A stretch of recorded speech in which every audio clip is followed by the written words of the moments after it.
Okay, hello everyone. I am excited to be here with you. So I'm Allyson Apsey and I'm an associate with Creative Leadership Solutions and spent 19 years as a principal and a district leader and have transitioned to working with Creative Leadership Solutions full time now. So I live in Georgia from Michigan and I'm coming to you from Hemet, California. So our agenda for today is to first of all, identify what makes an effective coach and really think about our own coaching experiences, our own effective coaching experiences, and maybe some non-examples.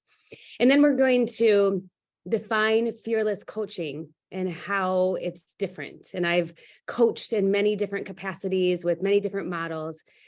So there are some unique features to fearless coaching that I think makes it a really good model. And then we are going to spend some time examining common coaching mistakes and collaborating a bit on how to identify them and how to avoid them.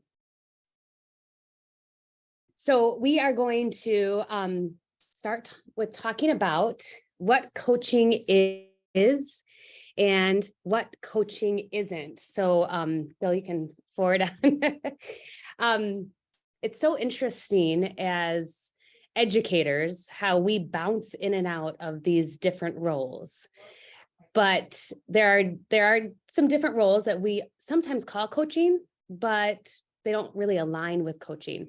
And so I'm trained in cognitive coaching, and this is an element of cognitive coaching also, but we have the element of being a consultant where you answer questions, you give advice, you share resources, and that's different than coaching because you are giving to your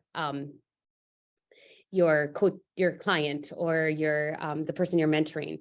So the mentor is to offer guidance. I meet with teacher mentors all the time, and they're letting the teachers they're mentoring know the best way to plan and what resources to use and how to access resources. And then there's the role of supervisor, which is someone who gives you direction and tells you what to do, and you look to that person for answers. And then there's the evaluator. And hopefully not that the evaluator doesn't just tell you what's wrong, but that is part of that evaluation process, is to give you that constructive feedback or criticism in order to help you progress. And the difference between those roles and the coach is that the coach's job is to really ask questions to nurture growth and independence. And sometimes as a coach, we're going to flow in and out of these different relationships, but it's helpful to call them out when we do. But really, as a coach, my job is not to share my expertise as much as it is to ask questions to elicit that cognitive shift and that change and the growth within the client or the person that we're coaching. So there's a distinction between those roles. So Bill's telling me move on, Allyson. Okay. So thinking back to a time you were the client, what role did your coach take on? Was your coach a consultant, a mentor, supervisor, evaluator, or a coach? And what worked in that situation and what didn't work? And we'd love to hear from some of you as you think about those different roles. So you can either add to the chat or you can just unmute yourself and talk with us.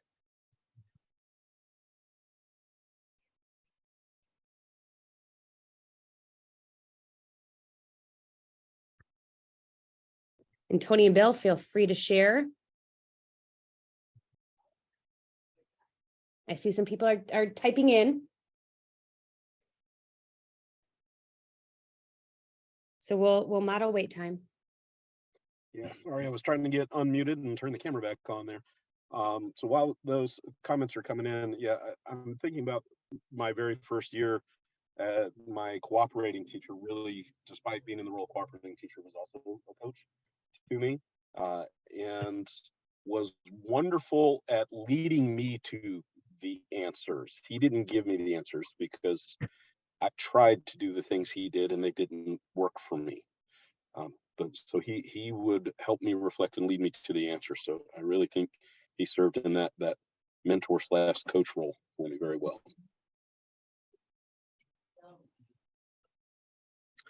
From Jacqueline, she writes that I think they were more of a mentor than a coach. Although they did ask questions, it was helpful to have someone who explained systems and routines in a new school and environment. Absolutely. From Kenneth, my coach was a coach and walked me through a coaching cycle of developing a lesson and then taught alongside with me. Sounds like an incredibly valuable experience, Kenneth. I'm actually kind of jealous. From Amy, a thinking partner, guidance via questions. Thank you, Amy. So we're hearing some common components, which is questions, right? And then also that component of being a really solid listener for your client.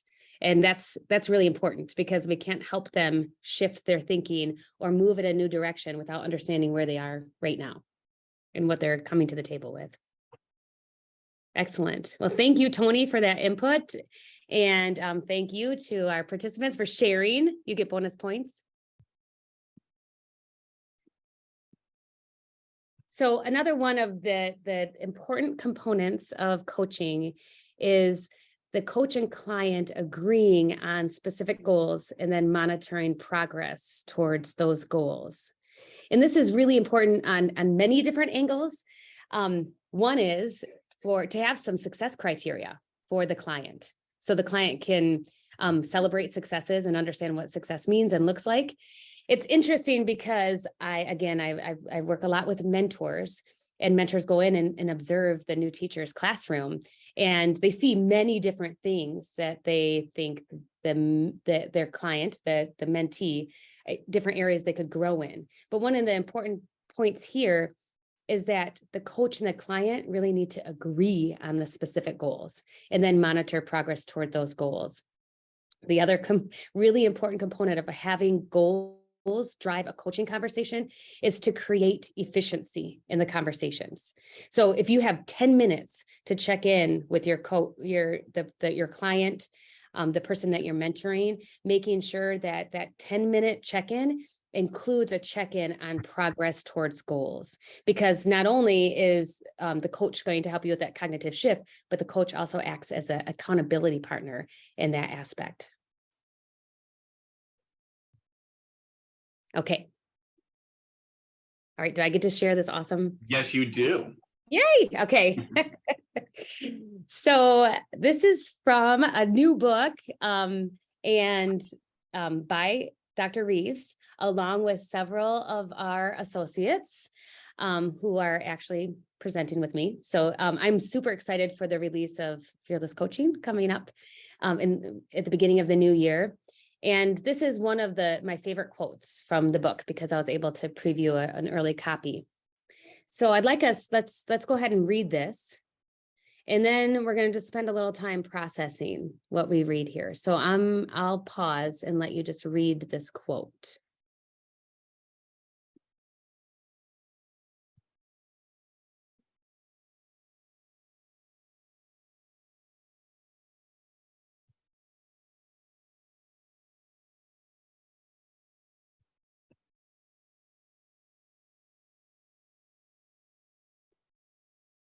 As soon as you've read, share with us some of your takeaways from this thought. Tony's point here, there should be some dissonance at some point. Yes. And that can be a difficult thing for educators who are wanting to have really strong, friendly, positive conversations, relationships. Sometimes it's uncomfortable. What else? Pain. Thank you, Joshua. That's a really good one. Thank you.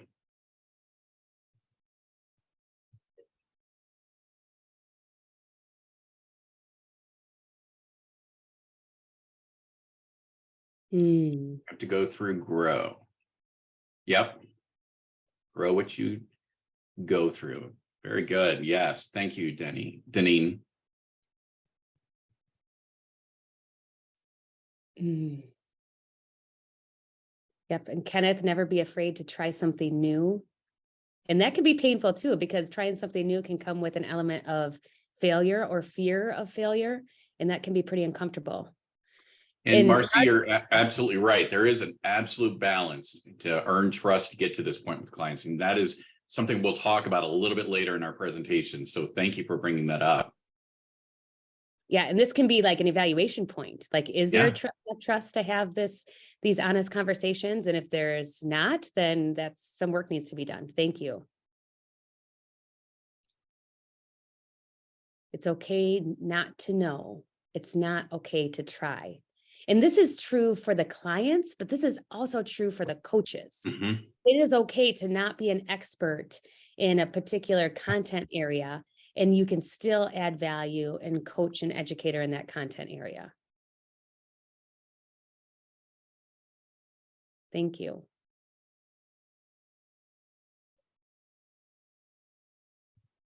So Jessica says, the supervisor that made the most impact on me was the one who made me realize I was strong enough to be able to make things change for my students. Mm. And that is proven in research, Jessica, that feedback is most powerful when it's accompanied by this belief in capacity, the belief that you can do it. And that's true for our students, and it's true for the adults in our schools also. Thank you. Love the ideas sharing. Like Tony said, keep your ideas flowing, and feel free to unmute or to share your in the comments. Okay. Well, with that, I'm going to jump into kind of what our elements of fearless coaching are, and what those 4 pieces or 4 components are most paramount. First is the identification of strengths. We really need to identify what strengths the client has, what they possess, and really identify those and build on them. And the next, we have to have candor, and really around that is those confidential, honest conversations. And those are the ones where we kind of push a little bit. It's really easy to always be nice, and always kind of say what makes people feel good. However, that's not real growth. What we want to do is kind of push folks outside of that envelope, such that we're really getting folks to understand we're trying to grow ourselves, we're trying to grow our kids. So that's kind of what we're talking about with candor. Next is goals, both personal and professional. One of the things that I do with our clients is I ask a lot of questions, even about their family life. I want to make sure that we're making those goals so that we have a balance between our professional and personal life. Lastly is psychological safety. Basically being able to admit, that didn't work, and it's okay. At least we tried. We have to create the ability to learn from our mistakes or our perceived mistakes. So a couple of things that I want to talk about here is the coach-client relationship.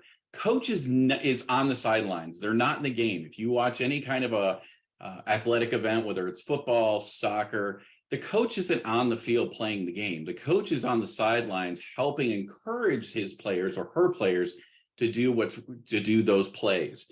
That's what we're getting at here, is that the coach really is on the sidelines. We're really there to support the individual to do their best in their position. Secondly, coach notices what works and what doesn't. I like Allison's quote here about how's that working for you. It's kind of the Dr. Phil approach, right? It's being able to just say, what, you've got this policy here, you've got this practice. How's that working for you? And 9 times out of 10, when we ask some of those questions, we get the response, yeah, it's not really working. And that's okay. But at least we're able to, as coaches, understand that we're able to push that back on the client and say, okay, so let's make that realization and let's make some positive changes. The coach is not invested in past practices and methods. Tony talked about my prior positions, both as assistant superintendent, special education teacher, and state level director. And I can apply a lot of past practices, but here's the thing.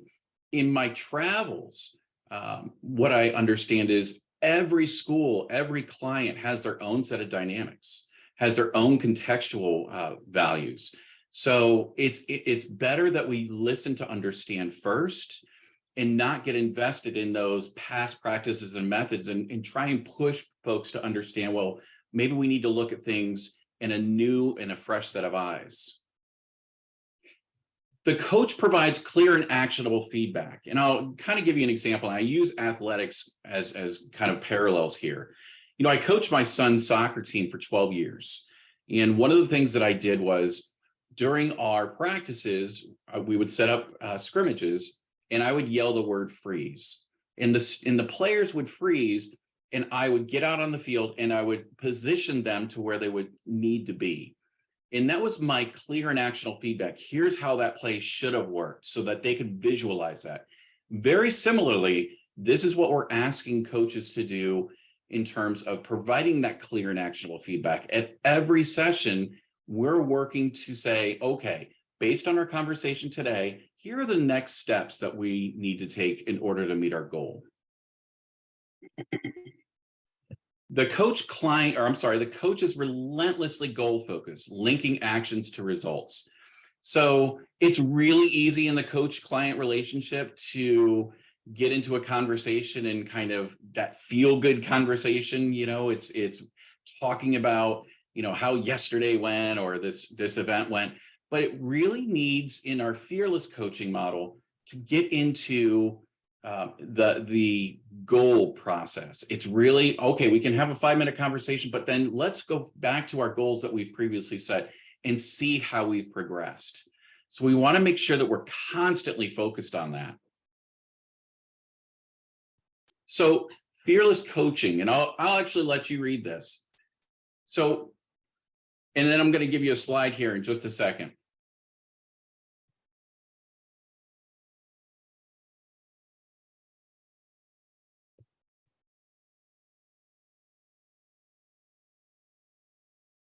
So I want to ask a question. So based on what we've talked about with fearless coaching, here's a poll everywhere slide. So how is fearless coaching different from other educational coaching models, even in your own experience? So you can either do this through your computer or text on your phone.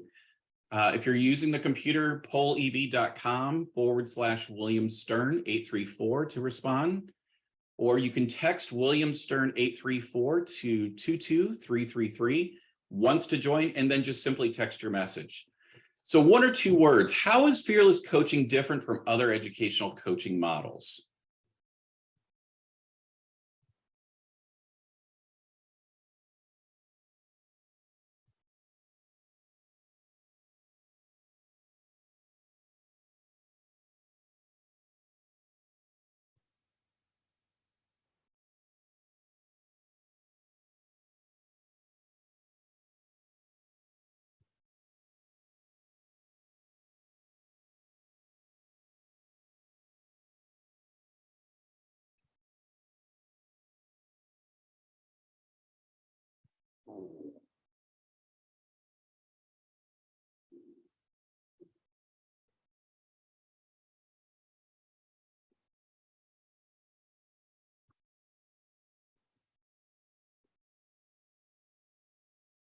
Staying on the sidelines. Love that.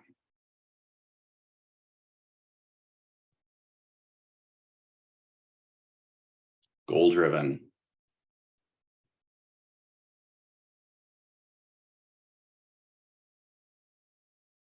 Asking questions. Yeah. Yeah, as Allison talked about a little earlier, there's so many different positions that seemingly look like coaches, but they're really not in the true context, especially when we talk about this fearless coaching. So I like the sidelines piece. Unforced. Ooh, I like that.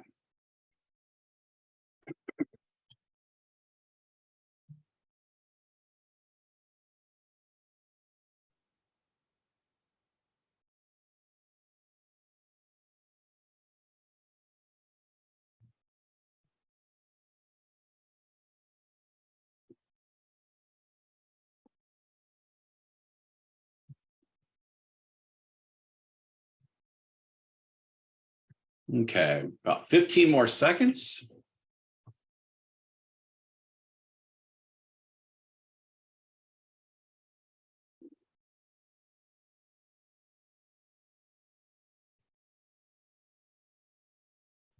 Okay, I'm going to lock it there. Thank you for participating in this. And I really like some of these words: purposeful, strengths, staying on those sidelines, really focused. Is there anything else, Allison or Tony, you wanted to add here? I I'll think, pull out. Oh, sorry, Tony. well, I was going to say, I think our participants nailed a lot of the piece.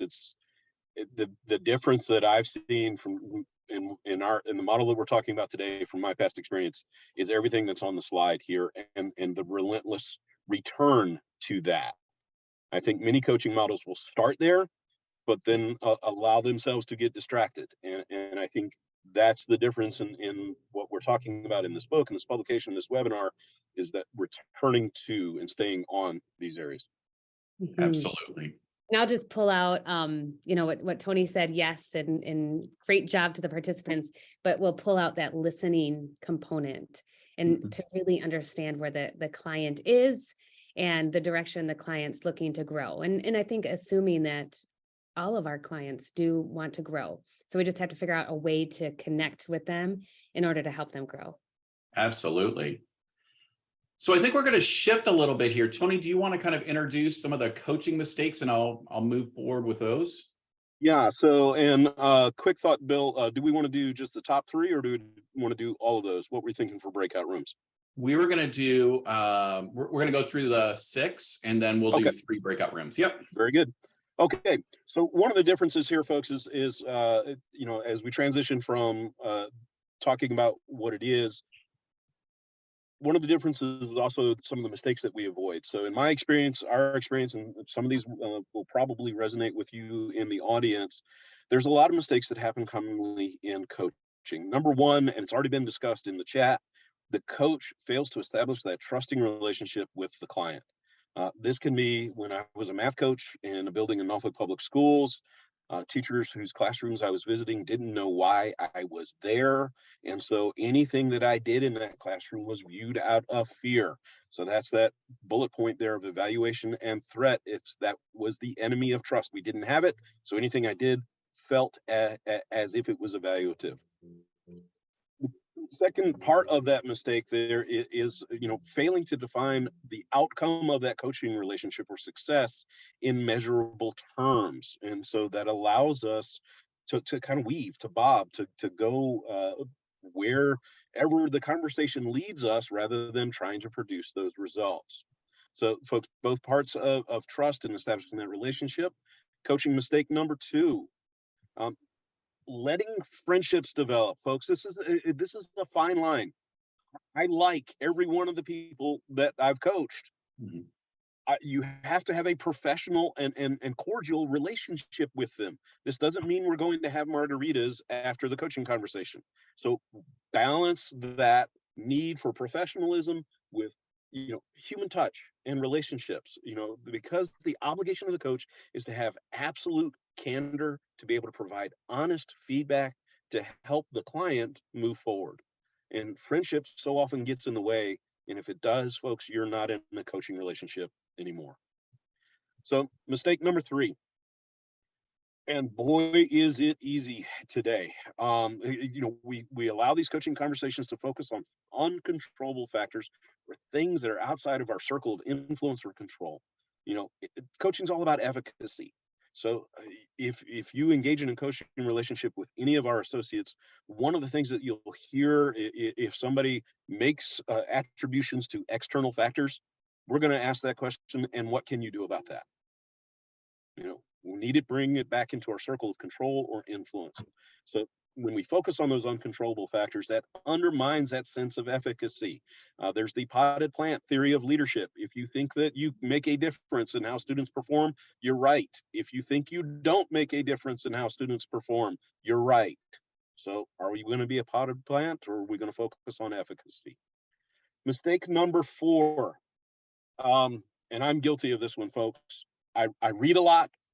I'm an English major. I use smart talk all the time. I feel good when I use big terms and $5 words. But you know what? What I've realized in my own experience and background is that I often do that to avoid discussing the essential issues. So don't outsmart yourself. Don't analyze the problem. Don't navel gaze. avoid the jargon and get to the issues and talk about your challenges and what you need to do about them. Mistake number 5.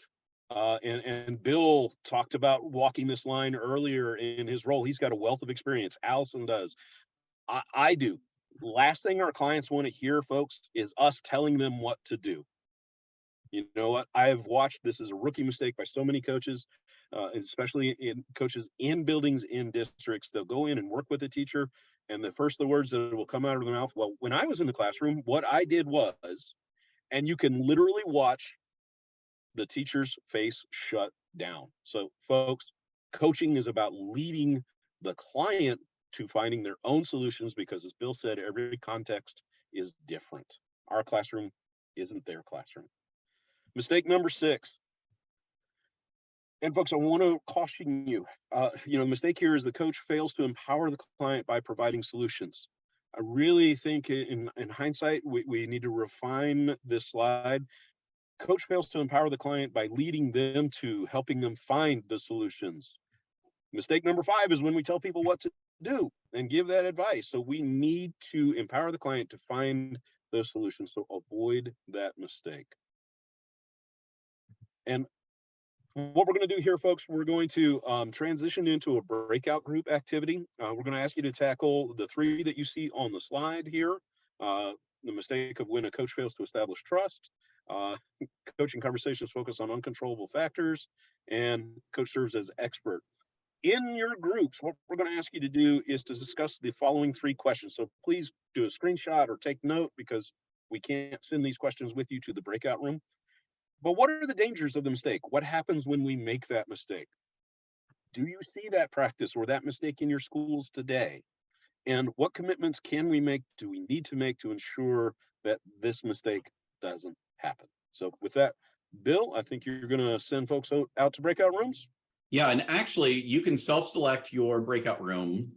So you're absolutely just able to figure out which one you want to go to. So I'm going to open up all these rooms here in just a second. So again, the first one is coach fails to establish trust. Second one is we focus on uncontrollable factors. And then the third one is the coach fails to build that professional capacity in their client. So I just opened all the rooms, and feel free to attend any one of those.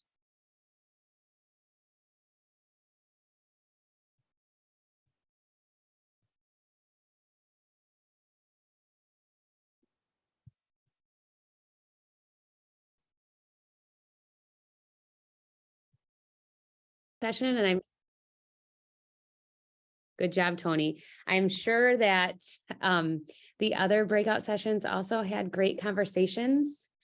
So we want to do a little bit of whole group sharing before we launch into some questions and just some other closing thoughts. So what are your takeaways from your discussion in your breakout session? And what are you committing to changing in your practice? So you can share out via the chat, or we would love for you to unmute yourself and share your beautiful voice with us. We'll model wait time.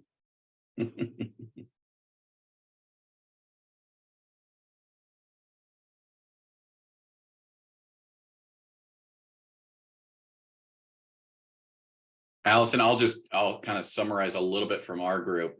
It really focused on having some really honest and authentic conversations, and making sure that we're building the trust through those kinds of avenues. And so we need to make sure that we are consistently doing that. We also talked a little bit about boundaries, and making sure that we have clear boundaries. Our group members had seen a lot of instances where prior coaches were maybe buddies with their clients. And so there weren't those boundaries and not really focused on anything in particular or goals. And so I'm pleased to hear in our group that, we have folks that are really focused on those goals and really trying to change the course there. Wonderful. Wonderful. Thank you for sharing that, Bill. Marcy said, yeah, Marcy said, set goals and refer to those goals each time during our times together to touch base, which can really focus the conversation. Jessica said she's going to find some great open-ended questions to bring with her to meetings so that she can look at them to remind herself of refocusing, like having those tools on hand. Love that idea. Connection and honest conversation, Deneen. We cannot avoid or resist those hard conversations that need to happen. That doesn't mean that we're not going to demonstrate compassion or belief in our client, but yes, we can have those hard conversations and support them.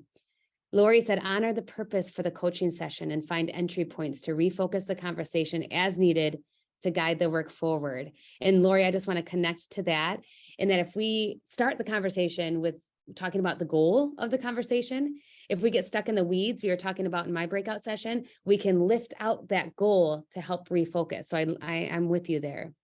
Jacqueline, committing to starting sessions by, Jacqueline, we're all together. Clearly stating our goal and then asking questions instead of giving into the urge to offer guidance. I love Michael Bungay-Stainer has written a best-selling book on coaching, and he talks about the advice monster and avoiding the advice monster. So that made me think of that. So thank you so much for all of your contributions. So I want to stop there and open the floor for any questions that you might have, or things you might be struggling with as in your own positions in terms of coaching, or asking any questions around our Fearless coaching model. Allison talked a little bit before about the fact that we will have a book out on Fearless coaching, most likely January, February. So I'd encourage you to keep an eye out on that through our Creative Leadership Solutions. And it'll discuss a lot more about this Fearless coaching model. So I'll stop there. Feel free to unmute, ask any questions, discuss any challenges, and we'll go from there.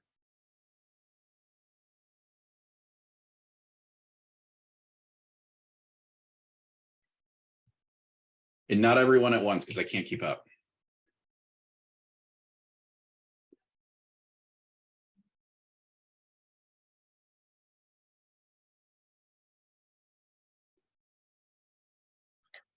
So, Allison, a question from Christine. What is clear evidence of a cognitive shift in your client? That is such a good one. So sometimes it can happen with an aha, like it does with students just during a conversation. But sometimes it's even after the conversation when the client emails me for more information.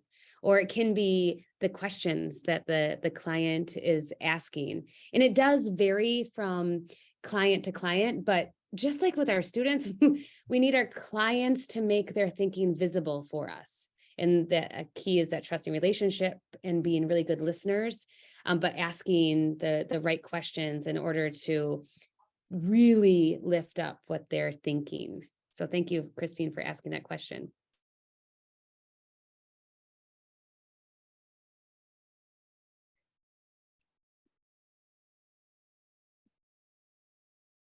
So I just want to, I'm not a contributing author to Fearless Coaching, but I am a huge fan, and I got to preview the book, and I know you will absolutely love it. So I encourage you to check it out when it is released. So I'm just so proud of Dr. Reeves and my colleagues.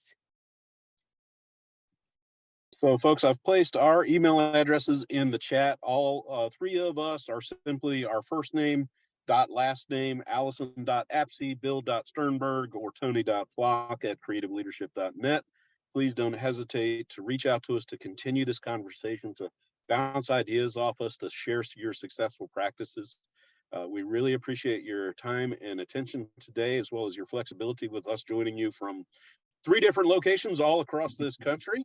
And we hope this is not the end of our relationship. So please stay in touch. Look forward to hearing from you. Thank you so much. Thank you, everyone. Thank you, everyone.